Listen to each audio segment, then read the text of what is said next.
fellas, let's get to the best game of the weekend here. Lions 24, Rams 23. There were fireworks this first half. I had one shining moment of predictions this week when I said that this was going to be a 1-point game, the Lions would win a 1-point game, and they did. I was a touchdown off, and fireworks in the first half. Difference in this game was both teams had 3 red zone trips. The Lions came away with 3 touchdowns. The Rams came away with 3 field goals, and the 2 touchdowns that the Rams scored in this game were on a 50-yard play and a 38-yard pass play.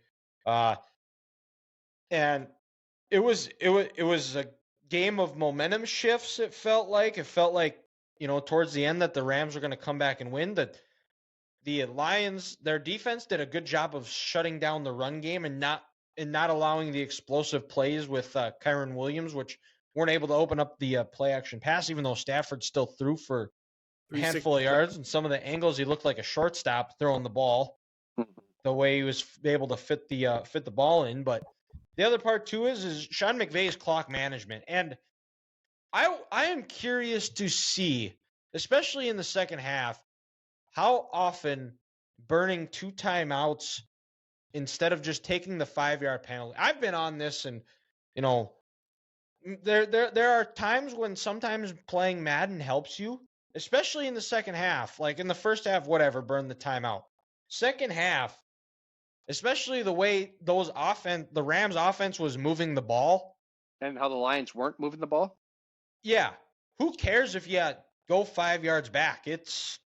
It felt like it didn't matter where either team was, either team, but for this sake, since we're talking about the Rams, it didn't matter if it was 3rd and 1 or 3rd and 17.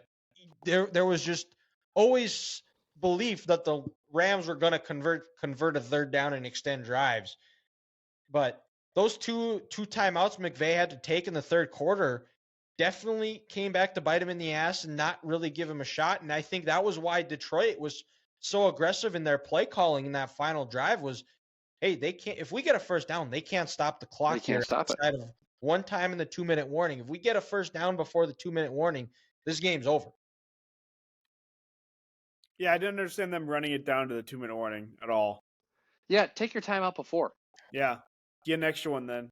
I mean, if they get the first down, it doesn't matter, obviously, but if you're almost screwed, you're gonna have no time left.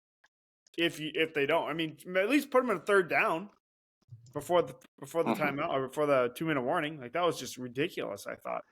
Well, and then also, you don't take that timeout. You let it go down to the 2. We have a TV timeout. You give Detroit more time to sit back and look at the coaching staff and say, do we actually want to throw this thing? Like, did you guys have any doubt that they weren't gonna throw it? Because I was like, they definitely are going to be slinging this thing around. Yeah. No, once it got down to the 2, I was like, oh yeah, he's gonna go for the kill here on 2nd down. Yeah. 100%. But even then, you give them more time. Then it gives the Lions maybe more time to think. Hey, 2nd and 7. We've been running this spot these last 5 weeks. This play's been really good for us. Let's go here. Or they're like, oh shoot, remember in week 1 this year when we played Kansas City, we had a 2nd and 7. We hit Amon-Ra. Should we go back to that? I know it's been a while since we ran that concept. Yeah. Hey, let's do it. Just giving them more time to think about stuff like that. Of course, only came back to bite the Rams in the ass. Yeah. Yeah, and what a scene in Detroit. You could tell how much that meant to the city. Yeah, those people deserve that. Crying. They did deserve it. It was awesome. And then they get another playoff game, which I guess is full circle after the debacle in Dallas of who reported, who didn't. They steal a home game from the Cowboys to get another one, and I fully expect another crazy atmosphere coming up on I believe this is the Sunday game. Yeah, you know what? Sunday I gotta admit something here. I was on Detroit all year, guys. I picked them to win the division multiple times. They were my "I told you so" team. They're sitting back, this big, rough and tough offensive line, Dan Campbell's culture.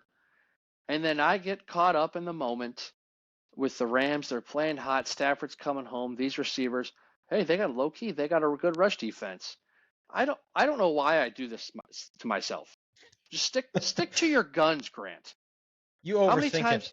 How many times this year, if I would just listen to my concepts and my beliefs and principles on predicting games, I'd be right. But then I overthink it and I do this, and that, and I get it wrong. It's like, just you dummy.